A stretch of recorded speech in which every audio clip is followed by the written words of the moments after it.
एक धनी सेठ था, पर था बड़ा कंजूस स्वभाव का। दान पुण्य के लिए तो उसका हाथ कभी खुलता ही नहीं था।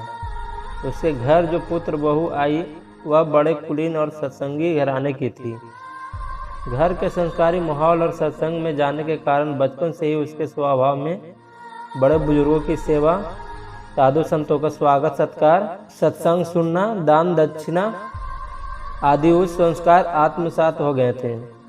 वह व्यर्थ खर्च के तो खिलाफ थी, परंतु अच्छे कार्यों में, लोक मांगल्य के कार्यों में पैसे खर्च करने में हिचक नहीं रखनी चाहिए, ऐसी उसकी ऊंची मति थी। ससुर जी की कंजूसी भरी रीति नीति उसे पसंद नहीं आई। वह प्रयत्नशील रहती कि ससुर जी का लोभी लालच मन उदार व परोपकारी बने। एक दिन सेठ जी घर पर ही थे। बहू पड़ोसन से बात कर रही थी। पड़ोसन ने पूछा, क्यों बहना, आज खाने में क्या बनाया था?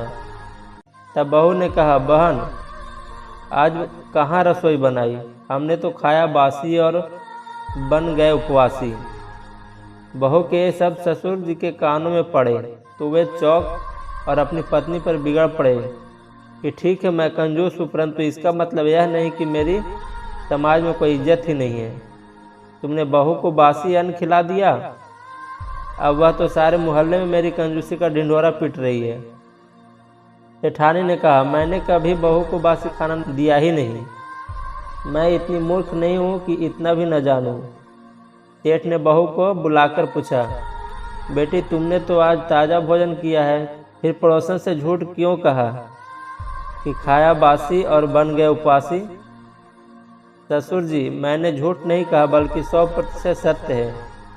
बुद्धिमान बहू ने नम्रतापूर्वक स्वर में सत्य समझाते हुए कहा, जरा सोचिए ससुर जी, आज हमारे पास धन दौलत है जिसे हम खूब सुविधा में आनंद से रह रहे हैं, खूब सुख सुविधाओं में आनंद से रह रहे हैं।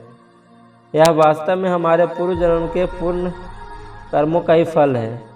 इसलिए आज हम जो सुख भोग रहे हैं वह सब बासी आहार के समान है, अर्थात हम बासी खा रहे हैं और जो धन हमें मिला है उसे दान पुण्य धर्म या परोपकार के कार्य तो कर नहीं रहे हैं। अतः अगले जन्म के लिए तो हमने कुछ पुण्य पूंजी संजोए ही नहीं, इसलिए अगले जन्म में हमें उपवास करना पड़ेगा। अब आप ही बताइए, क्या मेरा वचन सत्य नहीं है? बहू की युक्तिपूर्ण सुंदर सीख सुनकर सेठ की बुद्धि पर से लोभ का पर्दा हट गया, सद्ज्ञान का प्रकाश हुआ और वे गर्व स्वर से बोले, मैं धन्य हुआ जो तू जैसी सत्संगी की सुपुत्री मेरे घर की लक्ष्मी बनी। बेटी तुझे आज मुझे जीवन जीने की सही राह दिखाई है।